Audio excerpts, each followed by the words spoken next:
История началась в августе 2022 года. Одна из наших волонтеров, Татьяна, проезжала мимо одной из баз и увидела страшную картину. Щенка переехал КамАЗ, и он сильно кричал, мучился от боли. И один охранник не выдержал и захотел его задушить, избавить от мучений.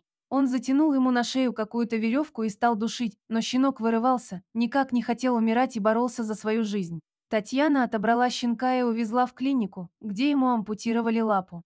Потом он заболел энтеритом. Много народа принимали участие в его жизни, деньги давали на лечение, куратор сменился, выхаживали во время инфекции. Но поток проблемных животных увеличивался, и волонтеры просто не справлялись. Стало не до реча. Он просто гнил, никому не нужный в клетке стационара. Врачи его не любили за диковатость, агрессивность, он скалился и кусался. Я с самого начала следила за его историей. Всем было жалко и все. Я уговорила забрать знакомую на месяц на адаптацию его в дом. Но потом оказалось, что ситуация безвыходная, его некуда забирать. И я забрала к себе 1 января. Сказать, что я испытала шок от увиденного 5-месячного щенка, ничего не сказать. Вместо оставшейся, несущей лапы у него был хрящ, не держащий его тело, и он передвигался торпедой на груди. Про диковатость, про то, что его не принимали мои собаки, и я закрывала его с собой в спальне, что не давался даже обработать рану. Уж почему не убрали по лопатку, для меня загадка.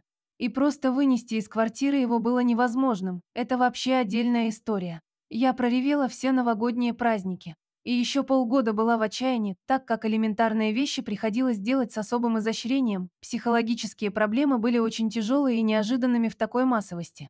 У меня вся семья уже просто мучилась с Ричем, я ж еще и работала. Но с ним решить проблемы, например, с улицей, помогли мои собаки. Он вообще ради них душу продаст. Вот такой вот, люди его не интересовали, но безмерно любил любых животных. Сейчас у нас все хорошо. Рича мы поставили на лапу, вырастили из хряща кость, залечили его культю. Сейчас он, пожалуй, самый послушный из моих собак. Хотя, конечно, остался страх, недоверие ко всем, трусливость. Но нас он воспринимает как свою семью. Вырос в наглого, упрямого, но такого классного пса с огромным, любвеобильным сердцем. Но при всем том, что он меня слушается, я для него не вожак. Вожаки для него мои собаки.